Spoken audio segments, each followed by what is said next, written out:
আসসালামু আলাইকুম। আজকে আমি রান্না করব গরুর বট।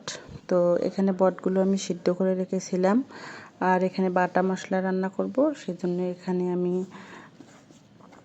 বেটে নিয়েছি ধনিয়া আর জিরা আর গরম মশলা, আর হচ্ছে হলুদের গুঁড়ো আর শুকনো মরিচের গুঁড়ো আমি পানিতে ভিজিয়ে নিয়েছি, তাহলে একটা বাটা মশলার স্বাদ আসে।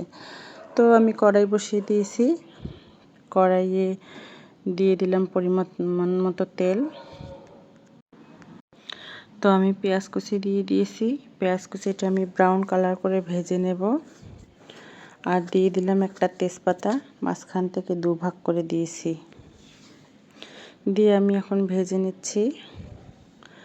তো এই দেখুন হালকা ব্রাউন কালার হয়ে গিয়েছে।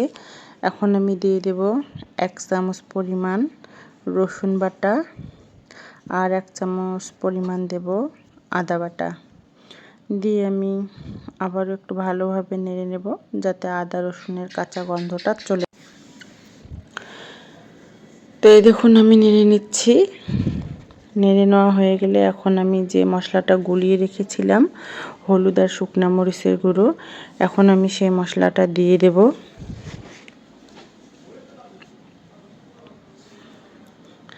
দিয়ে ভালোভাবে একটু নেড়ে নেব। তো এই দেখুন আমি নেড়ে নিচ্ছি। আর তারপরে দিয়ে দেব যে আমি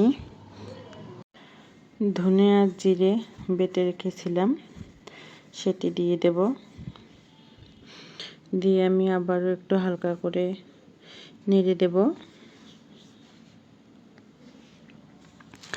আর এই বটটা হচ্ছে কিন্তু ঈদের গরুর বট, সিদ্ধ করে রাখা হয়েছিল।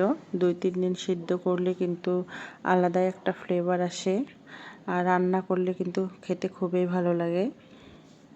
তো এখন আমি সেই সিদ্ধ করা গরুর বট দিয়ে দিলাম। দিয়ে এখন আমি সামান্য একটু পানি দিয়ে দেব, যেহেতু শুকনো। দিয়ে আমি মশলার সাথে ভালো করে বটটা কষে নেব। আর যেহেতু বটটা 3-4 দিন ধরে সিদ্ধ করা হয়েছে, সেজন্য কিন্তু অর্ধেক সিদ্ধ হয়ে গিয়েছে। তো এই দেখুন আমি মশলার সাথে ভালোভাবে কষিয়ে নিচ্ছি বটগুলো। তো এই দেখুন উপর থেকে তেল ছেড়ে দিয়েছে, বটগুলো কষানো হয়ে গিয়েছে। তো এখন আমি পরিমাণ মতো পানি দিয়ে দেব।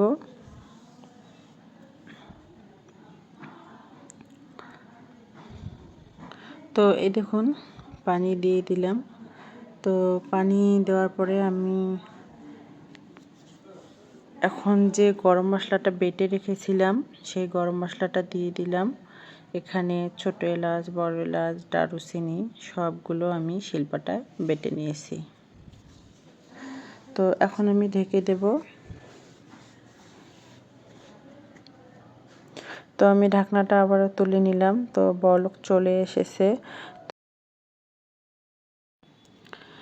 তো আমি আবারও নেড়েচেড়ে ঢাকনা দিয়ে দেব। আর আমি এতগুলো ঝোল রাখবো না, একটু মাখা মাখা রাখবো, গ্রেভি। তো এই দেখুন পানি অনেকটা কমিয়ে এসেছে।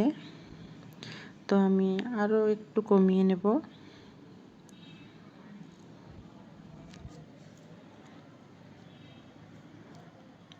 তো এখন আমি যে তেজপাতা দিয়ে দিয়েছিলাম, সেটি আমি তুলে ফেলে দিলাম। তো রান্না আমার হয়ে গেছে। আমার রান্না যদি আপনাদের ভালো লেগে থাকে, তাহলে লাইক, কমেন্ট, শেয়ার করে পাশে থাকবেন, আর আমার চ্যানেলটি সাবস্ক্রাইব করবেন। অনেক অনেক ধন্যবাদ আমার রান্নাটি দেখার জন্য।